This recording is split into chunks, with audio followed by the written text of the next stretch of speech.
Sources cultivate کرنا اس story کے لیے. ایک تو سبجیکٹ بھی خاصا سینسٹیو ہے آپ کا, یہ ہیومن اسمگلنگ, یا اگر ایون آپ براڈر سبجیکٹ ٹریفکنگ کا دیکھتے ہیں تو آپ کے دوست تو ایک آپ کی امیجیٹ سورس تھے جنہوں نے آپ کو ایک اوور ویو دیا, لیکن getting to the actual sources جو کہ are in the very heart of your story. آپ کی اسٹوری میں نہ صرف ڈیٹا کا استعمال ہے بلکہ بہت حد تک ہیومن اکاؤنٹس کا استعمال ہے, چاہے وہ اسمگلرز ہیں اور چاہے وہ افراد ہیں جو کہ لیگلی ڈپورٹ کیے گئے ہیں. مجھے ذرا بتائیے گا یہ پوٹینشیل سورسز آئیڈینٹیفائی کیسے کیے آپ نے, وہ کتنا مشکل یا آسان تھا آپ کے لیے, اور یہ بھی بتائیے گا کہ ٹرسٹ کیسے آپ نے ڈیولپ کیا اپنی سورسز کے ساتھ. اچھا، یہ ایک بڑا بنیادی سوال ہے اور ہر جرنلسٹ جب کوئی بھی اسٹوری کرتا ہے تو اس کے ذہن میں یہ سوالات ضرور آتے ہیں کہ اگر میں ایک اسٹوری کر رہا ہوں, چاہے وہ اکانومی کی ہے, چاہے وہ انویسٹیگیٹو کسی بھی فیلڈ سے ریلیٹڈ ہے, تو میں نے ان میں سے کن کن سورسز سے بات کرنی ہے اور ان کا ٹرسٹ کیسے وہ کرنا ہے. یہ دو بڑی باتیں ہیں کہ بہت سے لوگ ملتے ہیں لیکن وہ بات کرنے کو تیار نہیں ہوتے. تو اس اسٹوری کے لیے کافی جو ہے مجھے غور و خوض کرنا پڑا. مجھے میں نے ایک لسٹ بنائی, ابھی بھی ایک اسٹوری پہ کام کر رہا ہوں تو اس میں مجھے لسٹ بنانی پڑ رہی ہے. اس سے یہ ہوتا ہے تھوڑا سا جاٹ ڈاؤن کر کے آسانی ہو جاتی ہے, اور ان لوگوں سے آپ انیشلی جب رابطہ کرتے ہیں تو اس کے بعد آپ کو یس اور نو میں اگر جواب ملتا ہے تو پھر آپ آلٹرنیٹ ڈھونڈتے ہیں. تو میں نے ایک لسٹ بنائی اور میں نے یہ سوچا کہ اس میں ایف آئی اے کے لوگ شامل ہیں, اس میں اسمگلرز شامل ہیں جو یہ کام کرتے ہیں, اور اس میں ایسے وکٹمز شامل ہیں جو یا تو ڈپورٹ ہوئے ہیں یا ایک زمانے میں یہ کام کرتے رہے ہیں, اس طرح جاتے رہے انلیگلی, اور اب یہاں پہ پاکستان میں سیٹلڈ ہیں, گھر وغیرہ بنا لیا ہے, اور ان فیملیز سے پھر بات کرنا. اور یہ سارے تقریباً 5-6 اکاؤنٹس بن جاتے ہیں, اور ڈیٹا والا تو ظاہر ہے تھا ہی تھا. تو یہ تھوڑا سا مشکل اس سینس میں تھا کہ ایسے لوگوں کو آئیڈینٹیفائی کرنا جو ولنگ ہو بات کرنے کے لیے, کیونکہ بہت سے لوگ سمجھتے ہیں کہ پتہ نہیں بات کی جا رہی ہے تو پتہ نہیں ہمارا نام آ جائے گا, تو یہ سارا تو ظاہر ہے. تو پھر جب میں ایک دوست کے توسط سے وہاں پہ گیا, یہ تھوڑی سی آسانی تھی کہ دوست وہیں کا رہائشی تھا, تو اس کے لیے پھر ان لوگوں کو تلاش کرنا اور ان لوگوں سے مجھ سے ملوانا یہ تھوڑا سا تھا. جھجک تھی, بالکل خوف بھی انہیں تھا کہ پتہ نہیں اسلام آباد سے کون آئے ہیں اور یہ کن اسٹوری پہ کام کر رہے ہیں, پتہ نہیں ہمیں لے تو نہیں جائیں گے, کیونکہ ہمارے یہاں اکثر جو اس علاقے کے لوگ تھے جب میری ان سے بات ہوئی تو ایک خوف, انجانا سا خوف ہر وقت ان کے دل میں رہتا ہے کہ پتہ نہیں ہمیں اریسٹ کر لیا جائے گا کب, وہ پتہ نہیں کیا ہو جائے گا. اکثر ایسے لوگ ہیں 10-10 15-15 سال یورپ میں رہ چکے ہیں, شروع میں 1-2 دفعہ انلیگل طریقے سے کہ اس کے بعد لیگل طریقے سے جاتے ہیں, لیکن اب بھی ان کے دلوں میں خوف ہے کہ اگر پکڑے گئے کہیں تو یہ مسئلہ ہو جائے گا. تو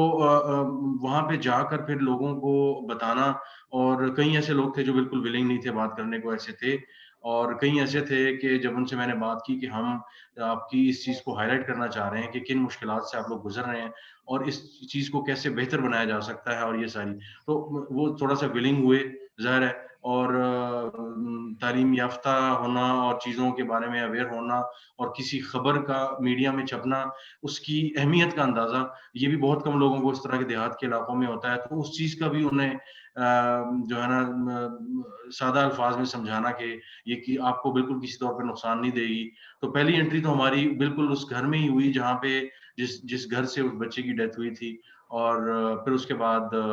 ہم گئے وہاں پہ فاتحہ وغیرہ کی, اور اس کے بعد ان کے جو ریلیٹیوز تھے ان سے میں نے تفصیلی بات کی کہ کیسے یہاں سے گئے, اپنے ساتھ کیا لے کے گئے اور کیا امیدیں تھیں. تو ایک ساری بڑی ایک تکلیف دہ کہانیوں کی ایک سیریز ہے وہاں پہ موجود ہے, اور ہر دوسرا گھر ایسا ہے, شاید اگر 10 گھر ہیں تو 7 یا 8 گھر ایسے ہیں کہ جو انلیگلی یورپ جا چکے ہیں. اور دلچسپ بات یہ ہے کہ کھاریاں, منڈی بہاؤدین, یہ سارا علاقہ ایسا ہے گجرات کا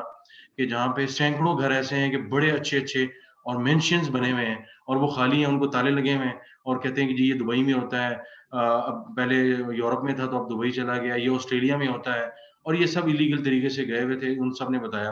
اور اب واپس آ کے انہوں نے گھر بنائے, کچھ عرصے بعد آتے ہیں, اچھی اچھی گاڑیاں چلاتے ہیں, اچھے کپڑے پہنتے ہیں اور واپس چلے جاتے ہیں. تو یہ سارے معاملات ہیں کہ